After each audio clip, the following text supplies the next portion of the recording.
লবিতে আমরা চারজন বসেছিলাম। মাইক সবার অন। সবাই একসাথে কথা বলছিলাম, হাসি ঠাট্টাও চলছিল। শুধু একটা প্লেয়ার চুপ করেছিল। ওরে বললাম, ভাই মাইকটা অন কর, কথা বলছিস না কেন? তুই নুব নাকি? কোনো কথা বলল না, শুধু রেডি বাটন চাপ দিল। ম্যাচ স্টার্ট হয়ে গেল। Bermuda map. সাইলেন্ট প্লেয়ার সবসময় আলাদাই থাকলো। কোথায় মুভ করতে হবে, ওর সামনে এনিমি আছে কিনা কিচ্ছু বলে না। স্কোয়াডের সবাই একসময় বিরক্ত হয়ে গেল। এই ম্যাচ পরে ওকে কিক করে দিব। ম্যাচের মাঝ সময়ের ভিতরে হঠাৎ করে একটা ফাইট হয়ে যায়। একটা টিমমেট নক, আরেকটাও একদম ফিনিশ। আমিও ফিনিশ হয়ে গেলাম। সবাই কনফিউজড হয়ে গেল।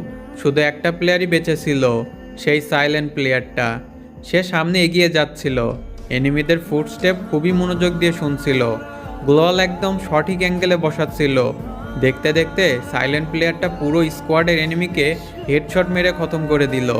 আমরা সবাই শকড হয়ে গেছিলাম। লাস্ট জন চলে এলো। সামনে একটা ফুল স্কোয়াড আর আমাদের সাইলেন্ট প্লেয়ারটা একদম একা। আমরা সবাই মিলে বলছিলাম, ভাই কিছু তো বল। কোনো উত্তর এলো না।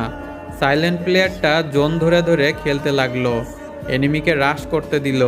গ্রেনেড একদম সঠিকভাবে সঠিক সময়ে মেরে দিল। জোন শ্রিঙ্ক হচ্ছিল। লাস্ট প্লেয়ার বেঁচে ছিল এবং হিল করছিল। সাইলেন্ট প্লেয়ারটা রাশ করে নাই, একটু ওয়েট করছিল। ঠিক সেই সময় জোন নিজেই এনিমিটাকে মেরে দিল এবং ম্যাচটা বুইয়া হয়ে গেল। সবাই চিল্লাতে শুরু করলো, আমরা জিতে গেছি। তখন লবিতে গিয়ে একটা মেসেজ আসে সেই সাইলেন্ট প্লেয়ারটার। সেখানে লেখা ছিল, সরি আমি মাইক ইউজ করতে পারবো না, আমি কথা বলতে পারি না জন্ম থেকেই।